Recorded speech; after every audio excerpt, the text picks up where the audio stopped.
Now, good morning. Okay, happy Thursday. PSW staff, clients, friends joining us. We had a lot of fun, right? Looking at True Grit, the Coen Brothers movie. So get something into me that's going to be reflective and emotional. And it can be Western, it doesn't have to be Western. With this kind of Western thing we've been going on all month, we're going to we've been looking at composers. We looked at Oliver Nelson last Thursday, Stephen Foster, and then Copland before that. All American composers, right? So I thought we'd finish with one of the greatest old jazz classical American composers. Let's look at George Gershwin.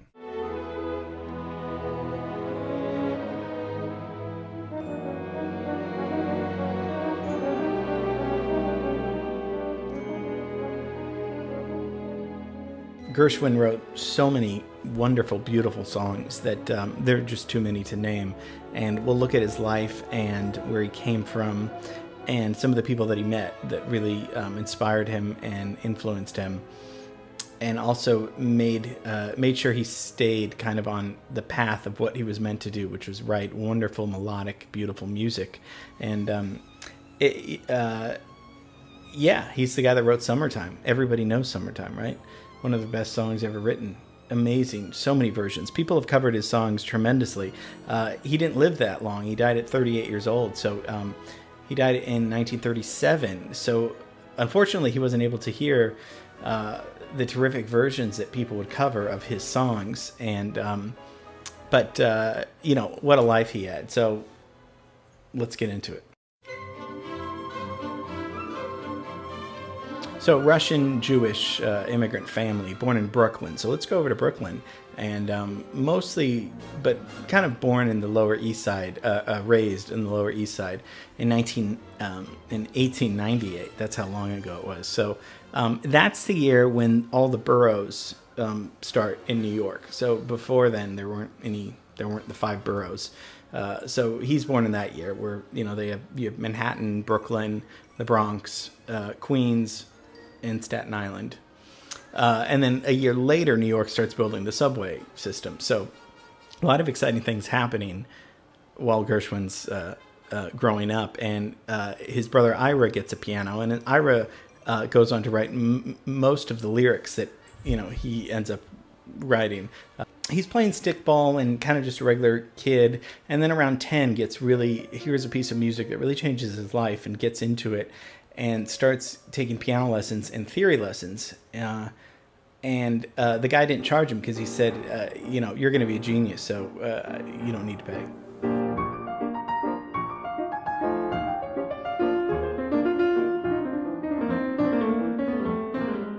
So let's just take a look at the time period we're talking about. He's writing most of his songs in the 20s and 30s. And these are the other composers going on at the same time. George Gershwin drops out of school at 15 and goes to work writing songs at the Tin Pan Alley. And we looked at the Tin Pan Alley. It's kind of an area in New York where it was like a factory of songwriters. They would just write songs and sell them. And, this is kind of where George Gershwin probably got some of his training in songwriting, even though he did study theory and classical music privately. And I think he was always kind of longing to get validation from classical people, because I think he really liked classical music, but I think he was also really good at just writing melodic music.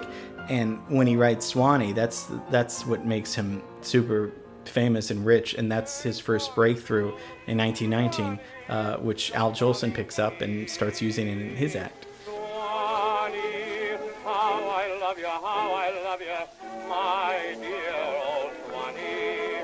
I'd give the world. So it sold 1 million copies of the sheet music, and this brings him into some fame. And in the 20s, he starts writing Broadway musical theater stuff, and with his brother Ira writing the lyrics. And by the time we get to 1924, we talked about Henry Mancini. That's the year that he was born. That's the year that Rhapsody in Blue is premiered. And I've played Rhapsody in Blue in class for you guys, and it's one of the first, and this is why Gershwin is so important, because he's really one of the first composers to bring jazz into the concert hall. Concert hall is the orchestra, and usually they would, jazz would be in a club, classical music would be in a concert hall. he kind of brought jazz into the concert hall a little bit. And Rhapsody in Blue was a huge piece and kind of put him on the map in the sense where serious, quote unquote, serious composers took notice of him, serious music critics. This wasn't just Tin Pan Alley stuff. This was a serious type of work that had elements of jazz and that were blended so well together that it ended up sounding like beautiful, great music that had a Broadway classical music style. And I think Woody Allen probably captured it in the most beautiful way with the opening of his film Manhattan.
Wonderful scene. I mean, that's the opening of the film, and it's all just scenes of New York, and that whole soundtrack to Manhattan is all Gershwin music. And I think Woody Allen really felt that Gershwin was he was a New Yorker at heart, and a lot of his songs kind of Woody Allen kind of always associated George Gershwin with New York, even though he lived in Hollywood later in his life. So, but Rhapsody in Blue, I mean, it's a wonderful piece. I mean, it's piano and orchestra, and he played the piano. Freddie Groffet orchestrated it, but he would go on to orchestrate his own music later, because I think Gershwin was always wanting to, learn more and study. And after Rhapsody in Blue, he goes to Europe, and he really wants to start learning more classical music, and meets with Ravel, and who we did a class on, and also with Nadia Boulanger, and who didn't accept him. She thought rigorous classical music, what she was teaching, would ruin his jazz influence and ruin his style. And Ravel said, "I can't teach you. Why be a second-rate Ravel when you can be a first-rate Gershwin?" So I think those were compliments. I don't know if he took them. He was a neurotic Jew. I know that he was anxious, depressed, and OCD, so he probably didn't take them very well. But I think in the end, the classical people were like, hey, there's nothing we can... And I know Ravel loved jazz, so I think he probably really loved his music. Probably not Nadia Boulanger, because she was just in a strict classical world. And there's stories that, it was either Stravinsky or Ravel, and they said, when they asked Gershwin what kind of money he made, and they found out, they said, "We should be studying with you."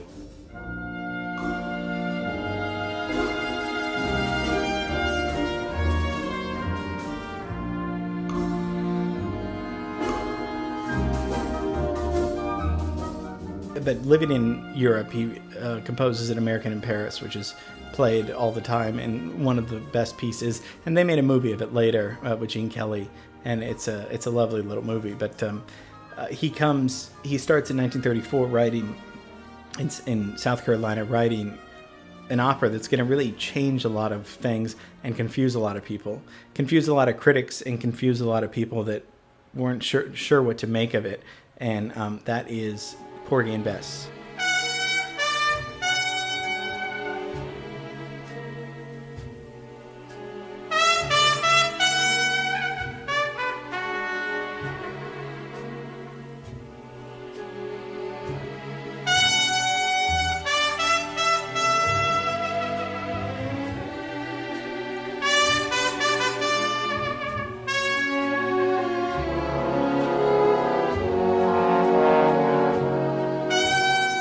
people didn't know if this was an opera, a folk opera, a musical.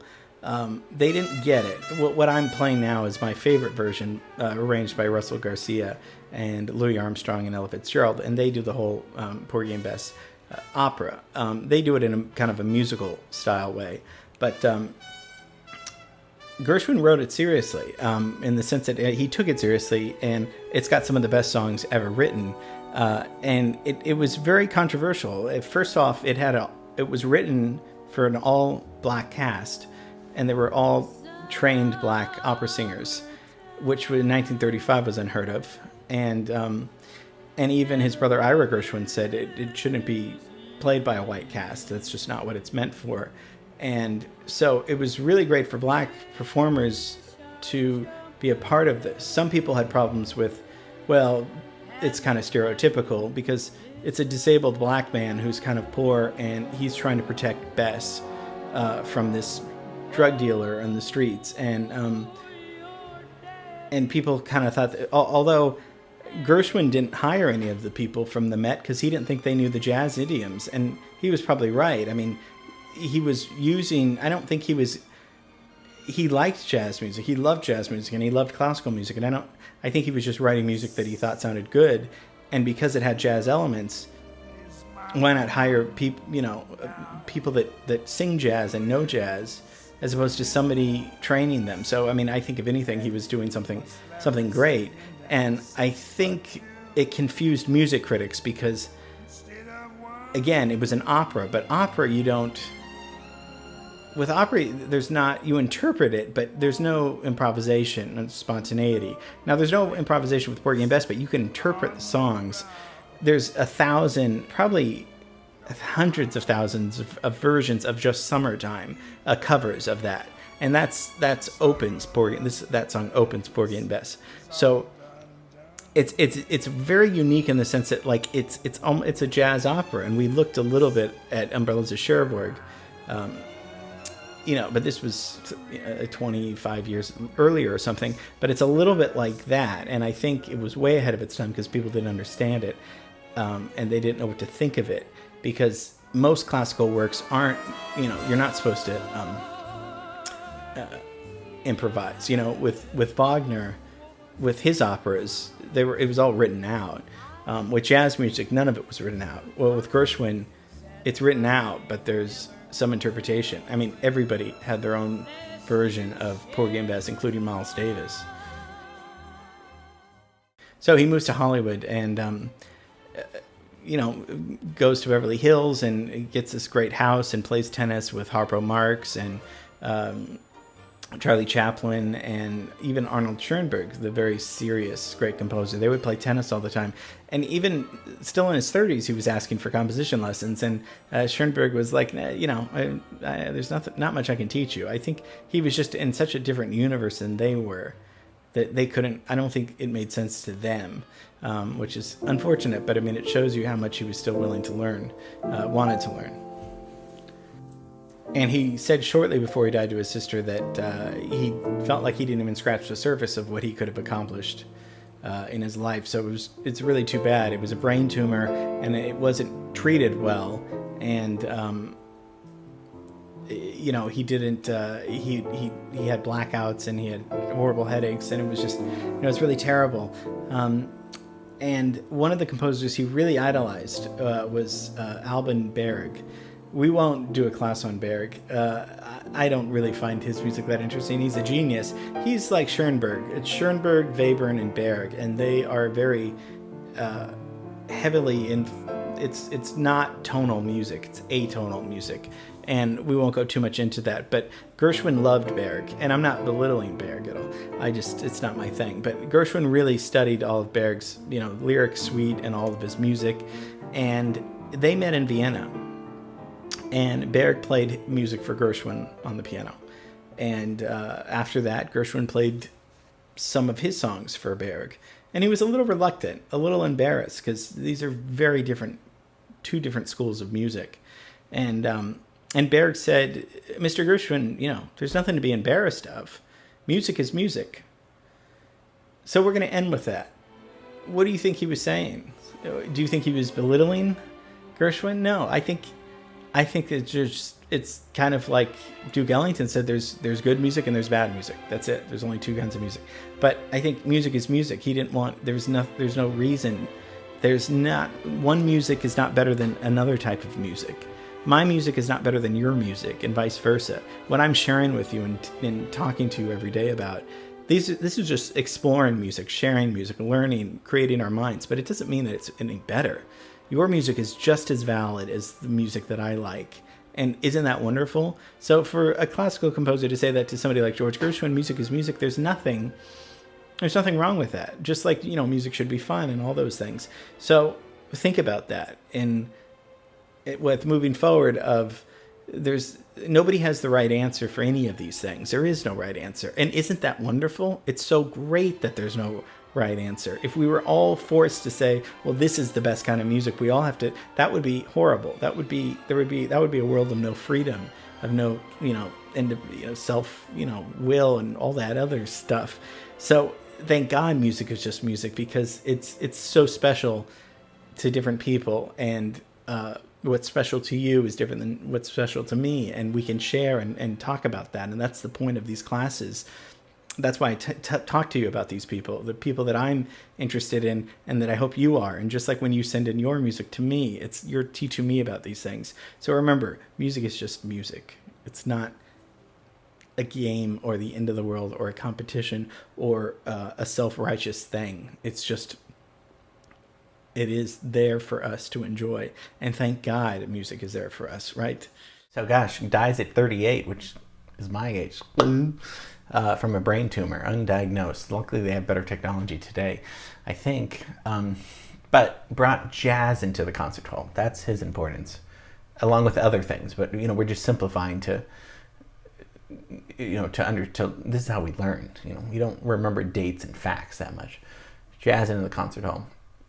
Jazz is definitely a part of the concert hall today, no doubt. Disney Hall and Hollywood Bowl has jazz. 1924 with Rhapsody in Blue. That was really out there. About almost 100 years old too, that piece. And I liked that we ended with music is music, right? With Berg saying that to Gershwin. Nobody has the right kind of music. Nobody's even the smartest person doesn't have there's no right taste, even though we like to think that our tastes are correct. So okay, I hope you enjoyed George Gershwin. Tomorrow we see your film scoring results for True Grit. I'm just checking my notes. Okay, have a great rest of the day. See you tomorrow. Bye.